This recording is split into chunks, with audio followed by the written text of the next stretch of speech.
On what would have been his 91st birthday, Google Doodle is celebrating Gabriel García Márquez, or Gabo, as the man once called the greatest Colombian who ever lived was affectionately known. In García Márquez's novels, angels fall to earth and become carnival attractions, magic carpets fly and priests levitate. The Colombian author defined the genre of magical realism, in which the mundane and the fantastic occur with equal plausibility. He said he was inspired by the unbelievability of Latin American history, an illusory El Dorado plagued by conquistadors, despots and revolutions. We have had to ask but little of imagination, for our crucial problem has been a lack of conventional means to render our lives believable, he said in his acceptance speech for the Nobel Prize in Literature, which he won in 1982. Born in Aracataca, Colombia on March 6, 1927, he was raised by his maternal grandparents. He attributed his gift for storytelling to his grandfather, a hero of the Thousand Days' War, when liberal generals revolted against the ruling conservatives.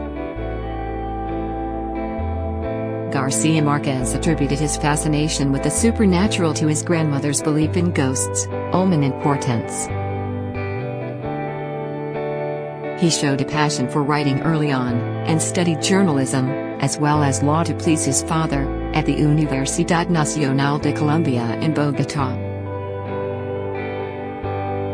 After bloody riots and the assassination of a popular presidential candidate led to the closure of his university in 1948, García Márquez quit school to become a journalist. I've always been convinced that my true profession is that of a journalist. What I didn't like about journalism before were the working conditions, he told the Paris Review in 1981. After more than a decade as a reporter, columnist, foreign correspondent and editor, during which he covered, and by some accounts assisted, in the coup in Venezuela in 1958, García Márquez moved his family to Mexico City and launched into his career as a novelist.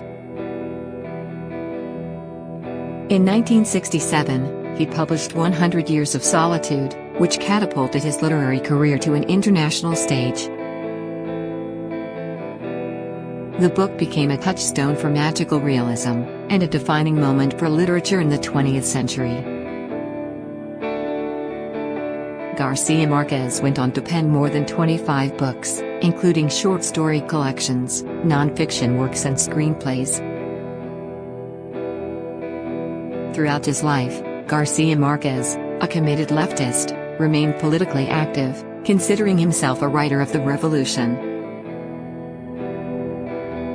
He kindled a close, storied friendship with Cuban leader Fidel Castro, and vocally opposed right-wing leaders like Chile's General Augusto Pinochet.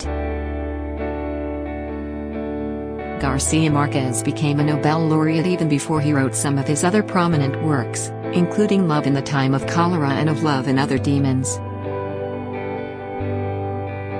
Tuesday's Google Doodle depicts the colorful Amazonian jungle in the magical city of Macondo, brought to live in 100 years of solitude.